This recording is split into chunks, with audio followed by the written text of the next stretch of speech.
Indonesian hikers don't play games. So for you to act like they don't have the skill set and in this country they can do this and in this country they can do that, then you don't know Indonesian hikers. Because they are extremely good at their craft and they're very, very, very, very, very skilled at mountaineering. I mean, Indonesian hikers will hike in flip-flops and live off of pot meat. And not to say that that's the way that you should hike, but I'm saying don't act like they don't know what they're doing. They know what they're doing.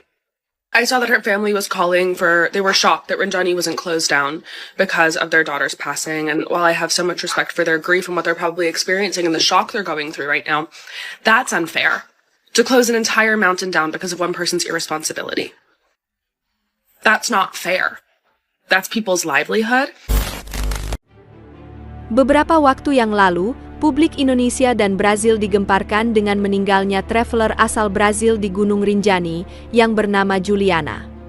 Meskipun tidak semua, namun banyak netizen Brazil yang menyalahkan pihak Indonesia karena dianggap terlalu lamban dalam melakukan penyelamatan. Netizen dari kedua negara pun saling bentrok, bahkan dengan kata-kata vulgar untuk membela kepentingan negaranya masing-masing. Akan tetapi di balik itu semua patut untuk digarisbawahi, bahwa tidak ada yang menginginkan kejadian tersebut termasuk dari pihak Indonesia. Indonesia membutuhkan turis, begitu juga sebaliknya. Hal ini pun tidak luput dari perhatian netizen global. Netizen global menjadi terpecah belah dengan berbagai argumentasi, namun, mayoritas menyayangkan sikap almarhum yang tidak meneliti secara mendalam tentang pendakian Gunung Rinjani. Dari semua bacotan di kolom komentar, tentu yang paling berhak mengemukakan pendapat adalah orang yang pernah merasakan pendakian Gunung Rinjani itu sendiri. Dan beberapa turis pun bersedia berbagi pengalaman terkait meninggalnya turis asal Brazil tersebut. I've seen that a Brazilian tourist has fallen off Mount Rinjani at like 5 a.m. and honestly the news has like sent shivers down my spine because me and Gaz did that hike. I think it was summer last year. Mental, wasn't it? It was like next level dangerous. I swear there was like hundreds of people doing it and like we turned around because we didn't feel safe. Yeah. Loads of people were like, what are you doing? Just keep going. And it was like so windy on top of the ridge. It was so cold. It was like the coldest. I felt like I couldn't think straight because I was so cold. Obviously the altitude, like no one even talks about altitude sickness with that hike. You're so high up, it's like 3,500 meters above sea level, like the altitude, the cold. You've already hiked, 7 hours the day before and you get up at 1 a.m. to do the summit hike, which is another 4 hours up a steep incline in the dark. No one's thinking clearly.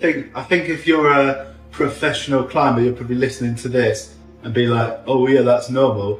It is normal for professional climbers. But this was essentially just like a load of backpackers and tourists wearing trainers doing it. Yeah, and I think like when we did it, we were like, why is there not more information out there saying like how hard it is? Because all you ever see online is just all these people summiting Mount Rinjani. So when we watched all of these videos on YouTube and we did our research, we were like, they look like us, we'll give it a go. And then obviously it puts your life at risk when you do stuff like that because you don't realise how dangerous it is. There should be more. To show though, if when you're backpacking, if you don't feel comfortable doing something, just turn around and don't do it because yeah, the safety is not always there, is it? No, it's just so scary. I feel like, I just really hope she's found safe and my thoughts with her family because when I saw that I just felt sick. I just knew exactly what it would be like to fall down. Just a horrible, horrible news story. And if you're watching this and thinking about doing Mount Rinjani, only if you're an experienced climber should you be doing it really. Like, don't do what we did and think, how hard could it be? Just take the risks into account and yeah. Ada pula turis yang cukup lama tinggal di Indonesia, ia juga dengan penuh emosional memberikan pendapat. Menurutnya, orang Indonesia bukanlah orang yang lemah dalam pendakian untuk melakukan penyelamatan. Semua tidak semudah yang dibayangkan. Tantangannya bukan hewan buas yang masih dapat diatasi, akan tetapi alam yang memiliki misteri serta kekuatan luar biasa. Justru menurutnya, orang Indonesia adalah salah satu yang paling terampil di dunia dalam melakukan pendakian dan penyelamatan. Ia juga menyayangkan sikap dari keluarga korban yang menuntut ditutupnya Gunung Rinjani. Sementara bagi masyarakat sekitar, Gunung Rinjani adalah tempat ratusan, bahkan ribuan orang mencari nafkah. Dan lagi pula ini bukan kasus pembunuhan, melainkan kecelakaan. Tidak adil jika merugikan orang banyak, apalagi kepada mereka yang tidak salah apa-apa. For days, my entire For You page has been about the tragedy that happened on Rinjani and the woman from Brazil, Juliana, who passed away because she fell into, I believe, the crater, or where all of the sand is on the top, all of the volcanic sand. And she wasn't able to be retrieved. And there's a lot of blame being put on the rescue team without considering the circumstances of Rinjani and the terrain and the difficulty of completing a rescue mission on an active volcano and how nearly impossible that can be. Combined with her clear lack of hiking skill, and this is by no means to disrespect her, it's really, really crucial as a tourist that if you choose to do a hike, even if people complain the tour guides all they want, and they say, oh, but everywhere in Lombok and everywhere in Indonesia, you see advertisements, hike Rinjani, hike Rinjani, hike Rinjani. But it's your job to research things yourself. They don't know you. They don't know your life experience. They don't know your skill level. Could they be asking more questions to better vet people to decide if they should be allowed to go up Rinjani? Sure. Absolutely. But you shouldn't hike an active volcano if you're not an experienced hiker. I've lived in Indo for 6 years. I've been invited by people to hike Rinjani many times. I won't do it because I'm not a hiker. I struggle going up to a small peak. I don't really enjoy hiking. It's not something I've tried to excel at and succeed with in my life. And when I saw how slippery it is towards the peak of Rinjani due to the sand, I know myself and I know how clumsy I am, and I know I would roll down that shit and you would never find me again. And that's just reality. So yes, there does need to be probably a regulation change in who is allowed to hike these places.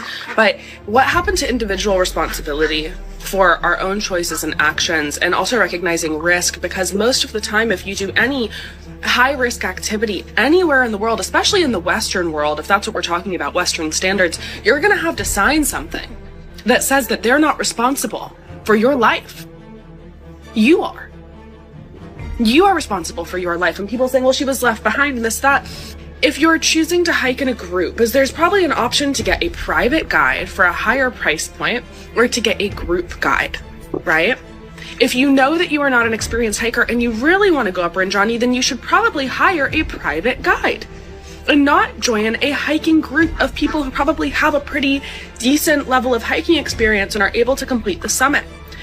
If you hire a private guide and you need to take a rest, your guide can stand by you. But what is the guide supposed to do if they have, let's say, a group of 5 or 10 people and one person isn't feeling well? You either have to push through and stick with the group or you get left behind. And I know they say you're not supposed to leave anybody behind on a hike, but you're also not supposed to hike if you're not prepared to hike. That's just how hiking works. I saw that her family was they were shocked that Rinjani wasn't closed down because of their daughter's passing. And while I have so much respect for their grief and what they're probably experiencing and the shock they're going through right now, that's unfair to close an entire mountain down because of one person's irresponsibility. That's not fair. That's people's livelihood. And it's a beautiful place that a lot of people come to Indonesia just for that. And now maybe they've trained for it for a really long time. Maybe they spend a long time summiting smaller peaks to prepare for that hike. And now they're supposed to close it down because of one person's irresponsibility. And once again, I don't want to disrespect her in any way, but we need to use this opportunity to really take a moment to anywhere in the world and any activity that you're doing when you're on holiday, consider your skill level. I see it all the time with surfing. My partner has a surf school here in Bali, and he's very, very, very adamant that if people don't have a high skill level in swimming, or if they have fears around the ocean, they need to book a private lesson. Because people will want to be cheap and save $200K and book a group, and then they're miserable and they can't get back to the lineup and they're flapping around and freaking out. Is that the coach's fault? No. It's your fault for being cheap. Active volcanoes are not photo ops. In general. There was an instance just a few months back, I think it was it I think it was Agung, somebody died on Agung because they tried to go up without a guide, probably trying to save money, and they died. And then Balinese people had to have so much ceremony, bring so much bantan, do so many offerings because somebody irresponsibly died on their sacred mountain. Accountability matters. It's extremely cloudy up there. If we're coming back to Rinjani, to cycle back to it one more time, it's extremely cloudy, very hard to send helicopters in. Nobody can go down that to retrieve somebody. If they send a rope down, there's no way for them to grip in because they're on sand. There are so many circumstances. So to repetitively disrespect the extremely skilled team that tried to rescue her is not necessary to honor her life. We mustn't blame people who have trained their entire lives for this. Indonesian hikers don't play games. So for you to act like they don't have the skill set and in this country they can do this and in this country they can do that, then you don't know Indonesian hikers. They're extremely good at their craft and they're very, very, very, very, very skilled at mountaineering. I mean, Indonesian hikers will hike in flip-flops and live off of pot meat. And not to say that that's the way that you should hike, but I'm saying don't act like they don't know what they're doing. They know what they're doing.